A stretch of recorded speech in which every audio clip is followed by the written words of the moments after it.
Hello everyone, welcome to rainbow taste. నేను మీ కళ్యాణి. ఈరోజు మంచి గ్రేవీ రెసిపీతో మీ ముందుకు వస్తానండి. అదే చోలే మసాలా కర్రీ ఎలా చేయాలో చూద్దాం. వచ్చేసేయండి. దీనికోసం నేను కాబూలి శనగ తీసుకున్నానండి, అంటే పెద్ద సైజ్ శనగ అనమాట. దీని ఒక 4 to 5 hours పాటు నానబెట్టుకున్నాను. ఈ శనగలు ఉడకపెట్టుకోవాలండి. అందుకోసం నేను కుక్కర్లో వేసుకుంటున్నాను. ఒక గ్లాస్ వాటర్ వేసి కొంచెం ఉప్పు వేసి 3 విజిల్స్ రాయిస్తున్నాను. ఉప్పు వేయడం వల్ల మనకి చప్పగా ఉండకుండా ఉంటుందండి శనగ. ఇది ఉడికేలోగా మనం మసాలా ప్రిపేర్ చేసుకుందామండి.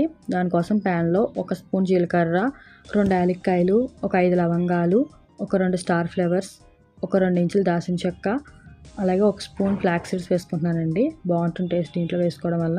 అంతా ఫ్రై చేసుకోండి. దీంట్లోనే ఒక స్పూన్ పంప్కిన్ సీడ్స్, ఒక స్పూన్ సన్ఫ్లవర్ సీడ్స్ వేసుకోవాలండి. ఇవి కూడా ఫ్రై అవనివ్వండి. అలాగే ఒక స్పూన్ గసగసాలు వేసుకుంటున్నాను. మన sunflower seeds, pumpkin seeds optional మాత్రమే.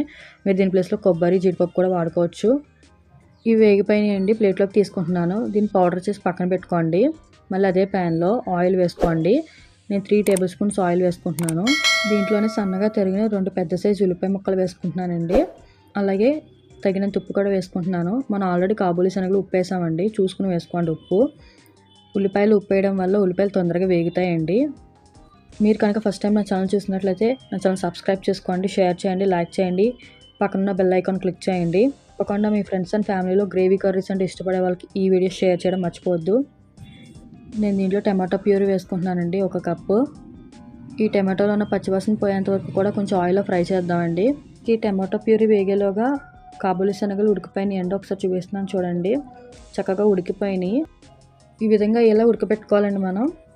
ఇప్పుడు దీంట్లో 4వ వంతుని మనం మిక్సీ పట్టుకుందామండి. ఇలా మిక్సీ పట్టడం వల్ల మనకి గ్రేవీ థిక్గా ఉంటుందండి. హోటల్స్లోని, రెస్టారెంట్స్లోని గ్రేవీ థిక్గా ఉండడానికి కారణం ఇదేనండి.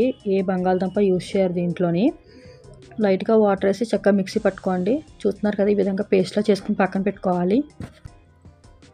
మనకి టమాటో ప్యూరీ కూడా చక్కగా వేగిపోయిందండి, చూపిస్తున్నాను కదా. దీంట్లో 1 స్పూన్ అల్లం వెల్లుల్లి పేస్ట్ వేసుకుంటున్నాను. మన అల్లం వెల్లుల్లి పేస్ట్లో ఉన్న పచ్చివాసన పోయేంత వరకు కూడా ఫ్రై చేయండి. ఒక 2 minutes ఉంటే సరిపోతుంది. అలాగే మన ఛానల్లో కాజు మష్రూమ్ కర్రీ ఉందండి. అది కూడా గ్రేవీ కర్రీ, చాలా టేస్ట్గా ఉంటుంది. ఇంట్రెస్ట్ ఉన్న వాళ్ళు దాన్ని కూడా వాచ్ చేయండి, డిస్క్రిప్షన్ బాక్స్లో ఇస్తాను.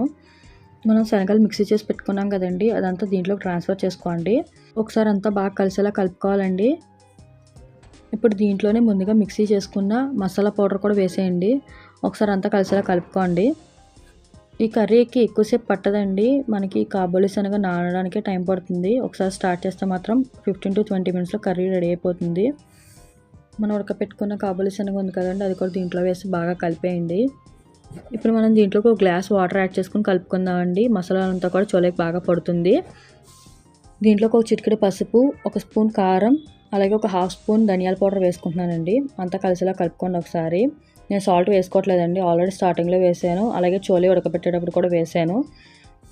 ఇప్పుడు దీన్ని మూత పెట్టుకుని ఉడికించుకుందామండి. ఒక 5 to 6 minutes ఉడికితే సరిపోతుంది.